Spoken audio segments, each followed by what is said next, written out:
Lockdown का 53वां दिन है और इन 53 दिनों में बहुत सी दिक्कतें भी पेश आई हैं, बहुत से सुधार भी किए गए हैं, लेकिन एक जो एरिया है जहां की दिक्कतें शुरुआत से लेकर अब तक बरकरार हैं, कुछ स्टेप्स जरूर उठाए गए हैं। हम प्रवासी मजदूरों का जिक्र कर रहे हैं और उन्हीं से जुड़ी एक और खबर आ रही है। ये उत्तर प्रदेश के औरैया से है, जहां पर एक सड़क हादसा हुआ है, एक बड़ा सड़क हादसा जिसमें 2 ट्रकों की टक्कर हुई है और उसमें से एक ट्रक में जो प्रवासी मजदूर जा रहे थे बिहार झारखंड की ओर, राजस्थान हरियाणा से, उनमें से 24 लोगों की मौत की पुष्टि हो गई है।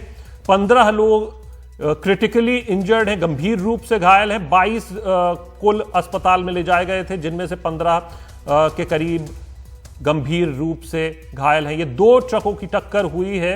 औरैया का ये हादसा है जिस पर मुख्यमंत्री योगी आदित्यनाथ ने दुख जताया है और घायलों को बेहतर मेडिकल सुविधा मिले, इसकी भी उन्होंने बात कही है। जैसा कि हमने बताया कि हरियाणा, राजस्थान से ये प्रवासी मजदूर बिहार, झारखंड, पश्चिम बंगाल की ओर मुख्यतः जा रहे थे। 24 लोग तो ब्रॉड डेड आए हैं और 15 लोग रेफर हुए हैं और 22 लोग एडमिट हैं। ये राजस्थान से जा रहे थे, बिहार झारखंड की तरफ जा रहे थे। वो 15 लोग जो रेफर किए गए वो सैफई में हैं, गंभीर हुए। इसमें जो टोटल हुआ है इसमें 23 कैजुअलिटी हुई है। 15 को हमने सैफई रेफर करा जिनके ज्यादा फ्रैक्चर है और माइनर फ्रैक्चर उसके 20 लोग यहाँ एडमिट है हमारे 50। कितनी अब सारे हो चुके हैं, वहीं से हम 2 घंटे वहीं थे तो सारा चेक कर लिया, वहाँ तो कोई भी नहीं, सब जितने भी लोग थे सब यहाँ आ चुके हैं। कैजुअलिटी की बात आई है, जो प्राला में लोग थे जाते हैं, उन्हीं में से जाते हैं 24 लोग की भी सूचना है जतना की और 15 लोग जाते हैं सैफई इटावा में जाते हैं, उनको जाते हैं, और जो घायल है जाते हैं वहाँ भेजा गया। 21 लोग करीब जाते हैं अपना यहाँ औरैया में जाते हैं अस्पताल में। कमाल खान हमारे वरिष्ठ सहयोगी हमारे साथ इस खबर पर ज्यादा जानकारी के साथ जुड़ रहे हैं। कमाल, फिलहाल इस पूरे मामले में क्या अपडेट है? क्या किसी तौर पर किसी वजह का पता लगा है या एक ये रेगुलर एक्सीडेंट है?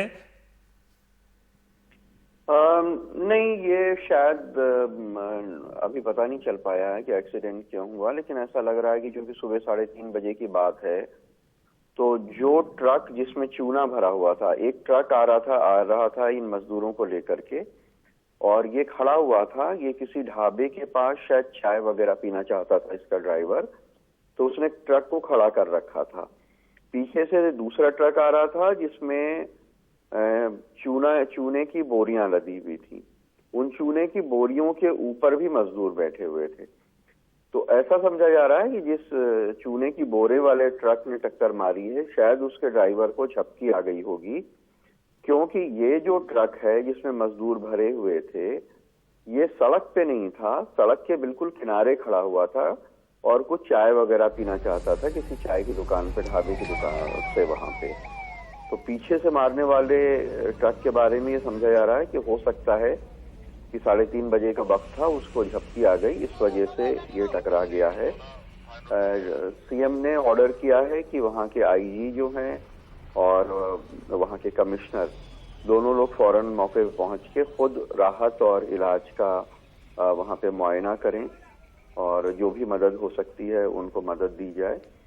ये नेशनल हाईवे 19 है जहां यह घटना है, मिहोली की, और ज्यादा जो गंभीर रूप से घायल लोग थे उनको, क्योंकि वहां पे अच्छे इलाज की सुविधा नहीं है, लेकिन सैफई मेडिकल कॉलेज पास में इटावा जिला है जहां पे इलाज हो सकता है, तो 15 लोगों को सैफई मेडिकल कॉलेज भेज दिया गया है और कुछ के घर वाले इस ट्रक में हैं। अब कुछ का नाम पता लेकर के, नंबर वगैरह लेके अब प्रशासन जो है संपर्क करने की कोशिश करेगा उनके घर वालों से। तो कुल जो नंबर आपने बताया उनमें 24 के मौत की पुष्टि हो गई है, जैसा कि सीएमओ ने जानकारी दी है, जैसा हमें पता लग रहा है, और 15 के करीब कुल गंभीर रूप से घायल हैं। यही पूरे कुल नंबर्स हैं? नहीं, 24 लोग मर गए हैं, 15 लोग गंभीर रूप से घायल हैं जो सैफई भेजे गए हैं। हो सकता है कि पहले 23 के मरने की सूचना थी, तो हो सकता है इन जो 15 भेजे गए हैं इनमें से किसी की मौत हो गई हो तो सैफई में 14 होंगे।